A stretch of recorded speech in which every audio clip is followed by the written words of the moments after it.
कैसे हमारे जनेऊ से अलग है हनुमान जी के जनेऊ। चलिए हम लोग जानते हैं। Welcome to day 8 of understanding the essence of Hanuman Chalisa. और आज की जो चौपाई है वो है हाथ वज्र औत जावे राजे कांधे मूंज जनेऊ साजे। इसमें बताया गया है हनुमान जी के रूप के बारे में। अब गोस्वामी जी ने साक्षात हनुमान जी के दर्शन किए थे काशी में, जहाँ संकट भूषण मंदिर विराजमान है। तो गोस्वामी जी से अधिक बेटर हमें वर्णन हनुमान जी के रूप को और कहाँ मिलेगा। तो इसीलिए ही वो कहते हैं कि उनके एक हाथ में वज्र है, यानी कि जिसको गदा बोलते हैं। तो उनके एक हाथ में गदा है जो हम सभी लोग जानते हैं, दूसरे हाथ में ध्वजा है यानी कि झंडा पताका जिसको बोलते हैं, जो राम नाम की पताका बोली जाती है।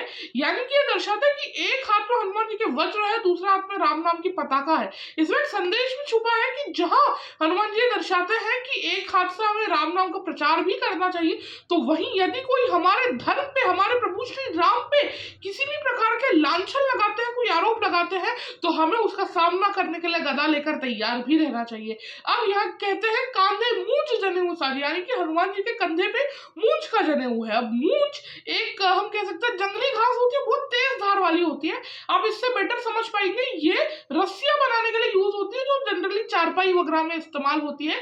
तो वो नुकीली मूंछ जो होता है उसका जनेऊ हनुमान जी धारण करते हैं। आजकल बहुत लोग तो ये सूत का जनेऊ भी धारण नहीं करते, लेकिन वो मूंछ का जनेऊ हनुमान जी इसलिए धारण करते हैं क्योंकि अपनी अखंड ब्रह्मचर्य और राम भक्ति का वो प्रतीक होता है। तो चलिए हम सभी लोग हनुमान जी का ध्यान करते हैं और बोले जय श्री राम।